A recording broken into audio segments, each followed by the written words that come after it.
ಕೇಂದ್ರ ಸಚಿವ ಭಗವಂತ್ ಖೂಬಾ ಅವರು 10 ವರ್ಷಗಳ ಅವಧಿಯಲ್ಲಿ ಚಿಂಚೋಳಿ ಮತಕ್ಷೇತ್ರಕ್ಕೆ ಶೂನ್ಯ ಸಾಧನೆ ಮಾಡಿದ್ದಾರೆ ಎಂದು ಮಾಜಿ ಜಿಲ್ಲಾ ಪಂಚಾಯತ್ ಅಧ್ಯಕ್ಷ ದೀಪಕ್ನಾಥ್ ಮುನಿಶೆಟ್ಟಿ ಆರೋಪಿಸಿದರು.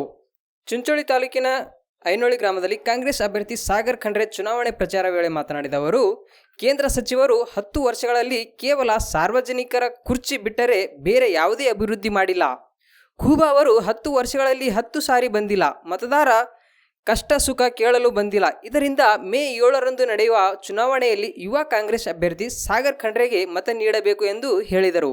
ಈ ಸಂದರ್ಭದಲ್ಲಿ ಸುಭಾಷ್ ರಾಥೋಡ್, ಜಗದೇವ್ ಗುತ್ತೇದಾರ್, ಕೈಲಾಸನಾಥ್ ಪಾಟೀಲ್, ಬಸವರಾಜ್ ಮಲಿ, ಆನಂದ್ ಟೈಗರ್, ಮೆಹಮೂದ್ ಪಟೇಲ್, ಸಾಸರಗಾಂವ್, ಲಕ್ಷ್ಮಣ್ ಔಂಟಿ, ಬಾಬುರಾವ್ ಪಾಟೀಲ್ ಸೇರಿದಂತೆ ಅನೇಕರು ಇದ್ದರು. ಚುನಾವಣೆ ಇದೆ, ನಾವೆಲ್ಲಾ ಕಡೆ ನಾವು ವಿಸಿಟ್ ಮಾಡ್ತಾ ಇದೀವಿ. ಎಲ್ಲಾ ಇಡೀ ಲೋಕಸಭಾ ಕ್ಷೇತ್ರದ ವ್ಯಾಪ್ತಿಯಲ್ಲಿ ಎಲ್ಲಾ ಕಡೆ ಒಳ್ಳೆ ವಾತಾವರಣ ಇದೆ. ಎಲ್ಲರೂ ಬದಲಾವಣೆ ಬಯಸ್ತಾ ಇದ್ದಾರೆ. ಯಾಕೆಂತಂದ್ರೆ ಯಾರು 10 ವರ್ಷ ಅವ್ರಿಗೇನು ಅಧಿಕಾರ ಇತ್ತು ಕೆಲಸ ಮಾಡಕ್ಕೆ, 10 ವರ್ಷದಲ್ಲಿ ಎಲ್ಲರದ್ದು ಅಭಿಪ್ರಾಯ ಇದೇ ಇದೆ. ಈ ಅವ್ರು ಒಂದು ಸಲ ಊರಿಗೆ ಬಂದಿಲ್ಲ, ಒಂದು ಸಲ ನಮ್ಮ ಪಂಚಾಯತಿಗೆ ಬಂದಿಲ್ಲ, ಒಂದು ಸಲ ಅನುದಾನ ತಂದು ಕೊಟ್ಟಿಲ್ಲ ಅಂತ ಎಲ್ಲರದ್ದು ಅಭಿಪ್ರಾಯ ಇದೇ ಇದೆ. ಯಾಕಂತಂದ್ರೆ ಇವಾಗ ನೋಡಿ, ನಿಮ್ಮ ಮತದಿಂದ ಅವರು ಲೋಕಸಭಾ ಹೋಗಿದ್ದಾರೆ, ನಿಮ್ಮ ಜನಪ್ರತಿನಿಧಿಯಾಗಿ ಅವರು ಲೋಕಸಭಾ ಹೋಗಿದ್ದಾರೆ. ಒಬ್ಬ ಜನಪ್ರತಿನಿಧಿಯ ಜವಾಬ್ದಾರಿ ಏನು? ಅವರು ನಿಮ್ಮ ಕಷ್ಟ ಸುಖಗಳಲ್ಲಿ ಭಾಗಿಯಾಗಬೇಕಾಗಿತ್ತು, ನಿಮ್ಮ ಸಮಸ್ಯೆಗಳನ್ನು ಕೇಳಿ ಪರಿಹಾರ ಹುಡುಕ್ಬೇಕಾಗಿತ್ತು, ನಿಮ್ಮ ಕೆಲಸ ಮಾಡಿಸ್ಕೊಡ್ಬೇಕಾಗಿತ್ತು. ಇದೆಲ್ಲ ಅವರು ವಿಫಲರಾಗಿದ್ದಾರೆ. ಅದಕ್ಕೆ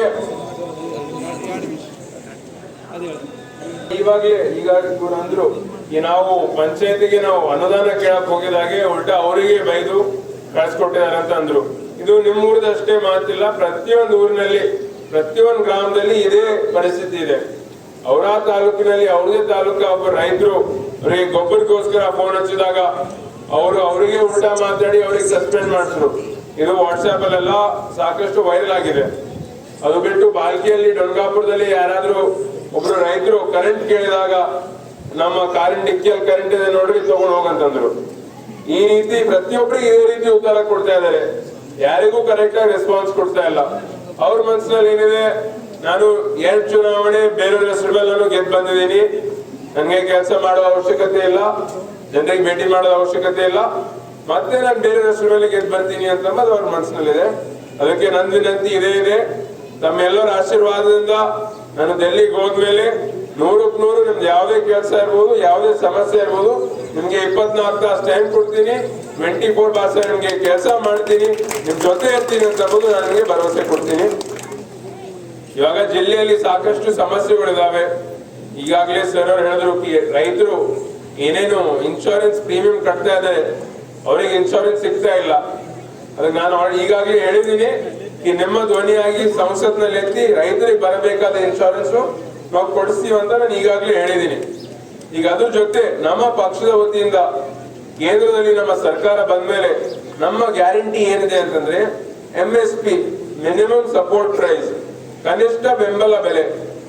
ಇದರ ಅರ್ಥ ಏನು ಅಂತಂದ್ರೆ ರೈತರು ಬೆಳೆ ಬೆಳೆಸ್ತಾ ಇರುವಾಗ ಒಂದ್ ರೇಟ್ ಇರುತ್ತೆ, ಬೆಳೆ ಬೆಳೆಸಿದ ಮೇಲೆ ಒಂದ್ 3 ತಿಂಗಳು 6 ತಿಂಗಳಂತೂ ಬೇಕು ಬೆಳೆಯಕ್ಕೆ. ಅಂತ ಸಂದರ್ಭದಲ್ಲಿ ರೇಟ್ ಹೆಚ್ಚಿಗೂ ಆಗ್ಬೋದು, ಕಡಿಮೆನೂ ಆಗ್ಬೋದು. ರೇಟ್ ಕಡಿಮೆ ಆಯ್ತು ಅಂತಂದ್ರೆ ರೈತರಲ್ಲಿ ಹೋಗ್ಬೇಕು. ಬೆಳೆ ನಾಯಕರು ನಮ್ಮ ಬೀದರ್ ಜಿಲ್ಲೆಯ ಹಿರಿಯ ಮುತ್ಸದಿ ಸನ್ಮಾನ್ಯ ಶ್ರೀ ಭೀಮಣ್ಣ ಖಂಡ್ರೆ ಸಾಹೇಬ್ರವರ ಮೊಮ್ಮಗ ಮತ್ತು ನಮ್ಮ ಸದ್ಯದ ಅರಣ್ಯ ಸಚಿವರು ಮತ್ತು ನಮ್ಮೆಲ್ಲರ ಹೆಮ್ಮೆಯ ನಾಯಕರಾಗಿರ್ತಕ್ಕಂಥ ಶ್ರೀ ಈಶ್ವರ್ ಖಂಡ್ರೆ ಸಾಹೇಬ್ರವರ ಸುಪುತ್ರರು ನಮ್ಮ ಸಾಗರ್ ಖಂಡ್ರೆ ಸಾಹೇಬರಾಗಿದ್ದಾರೆ.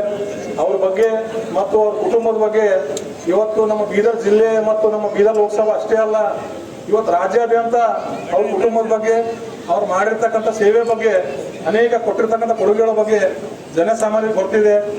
ಅದಕ್ಕಾಗಿ ಈ ಸಂದರ್ಭದಲ್ಲಿ ಇಲ್ಲಿ ನಡೆದಿರ್ತಕ್ಕಂಥ ಕಾಂಗ್ರೆಸ್ ಪಕ್ಷದ ಎಲ್ಲ ಕಾರ್ಯಕರ್ತರಿಗೆ, ಐನೋಳಿ ಜಿಲ್ಲಾ ಪಂಚಾಯತ್ನಿಂದ ಬಂದಿರತಕ್ಕಂಥ ಎಲ್ಲ ಮುಖಂಡರಿಗೆ ಮತ್ತು ತಾಲೂಕಿನ ಎಲ್ಲ ಮುಖಂಡರಿಗೆ ಮತ್ತೆಲ್ಲ ನಮ್ಮ ಮತದಾರರಿಗೆ ಏನು ವಿನಂತಿ ಮಾಡ್ಕೊತೇನೆ ಅಂದರೆ, ಈ ಒಂದು ಲೋಕಸಭಾ ಚುನಾವಣೆ ಬಹಳ ಮಹತ್ವದಾಗಿರ್ತಕ್ಕಂಥ ಚುನಾವಣೆ.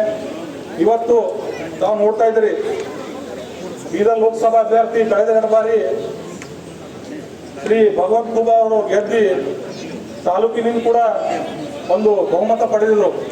ಆದರೆ ಅವರು 5 ವರ್ಷದಲ್ಲಿ ಕಳೆದ 5 ವರ್ಷ 5 ದಿನನೂ ಬರಲಿಲ್ಲ. 10 ವರ್ಷದಲ್ಲಿ ಒಂದು 10 ದಿನನೂ ನಮ್ಮ ತಾಲೂಕಿಗೆ ಬರಲಿಲ್ಲ. ಅದರಲ್ಲಿ ಅವರು ಡೆವಲಪ್ಮೆಂಟ್ ಅಭಿವೃದ್ಧಿ ಮಾಡ್ತಕ್ಕಂಥದ್ದು ದೂರ ಮಾತ್ರ ಉಳಿತು.